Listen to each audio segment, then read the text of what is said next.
Mjeshtri i madh i skenës, Koço Qëndro feston 99 vjetorin e lindjes duke mbetur një prej ikonave më të mëdha të teatrit dhe humorit shqiptar. Një artist i përmasave të jashtëzakonshme që Korça dhe Shqipëria kanë fatin ta kenë jo vetëm si aktor, por edhe si qytetar të nderuar që mbart me vete historinë e artit korçar dhe shqiptar. I lindur në fshatin Senist të Delvinës, Koço Qëndro përjetoi një rini krejt ndryshe nga brezat e sotëm. Në vitet e luftës ende adoleshent ai u bë partizan dhe mori pjesë në luftimet në qarkun e Korçës. Edhe pse ëndra e tij ishte të bëhej mësues, jeta e çoi drejt një rruge tjetër asaj të artit ku do të linte gjurmë të pashlyeshme.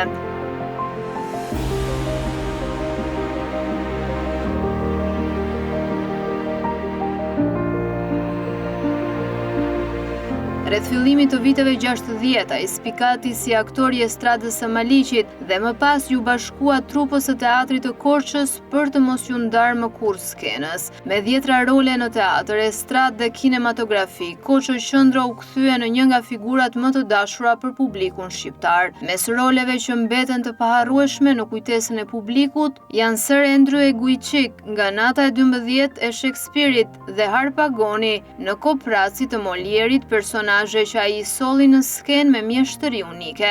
Edhe në moshën 92 vjeçare, ai riktheu në skenën korçare Kopracin, duke dëshmuar se arti për të nuk ishte moshë. Në kinematografi ai kalon gjurmë me interpretime karakteriale që plotësojnë portretin e tij si aktor poliedrik. Te filmi Përballimi ai spikat në rolin e Sefedinit, pronari Mullirit, duke sjellë me vërtetësi tipologjinë e tregtarit të kohës. Batuta e tij në këtë film, "Ore mos na e vini re se helbete pa shkollë jemi, po unë desha të di ju për budallej na merrni neve", është cituar shpesh si një nga pasazhet e tij më popullore. Gjithashtu ai ka dhënë një kontribut të spikatur në filmin Vendimi, në rolin e Alex Xinxës, si dhe në filmat I treti në bronz dhe Vitet e para. Çdo pasazh i tij në film karakterizohet nga një natyrshmëri e rrallë dhe një plastik që i jep të jetë çdo figure, qoftë ajo dramatike apo komike.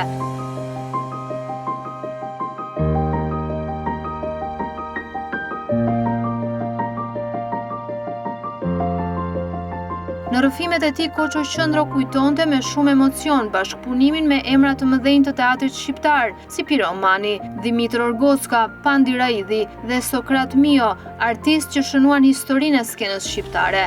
Edhe sot në këtë 99 vjetor, ai flet me mall për teatrin, për publikun dhe për vitet e arta të artit shqiptar. Koço Qëndro mbetet simboli i përkushtimit, thjeshtësisë dhe dashurisë për skenën. Në emër të Këshillit të Qarkut Korç, Koço Qëndros ju akordua titulli ambasador i qarkut, si vlerësim për kontributin e jashtëzakonshëm në teatr dhe kinematografi dhe për përcjelljen e vlerave artistike ndër breza.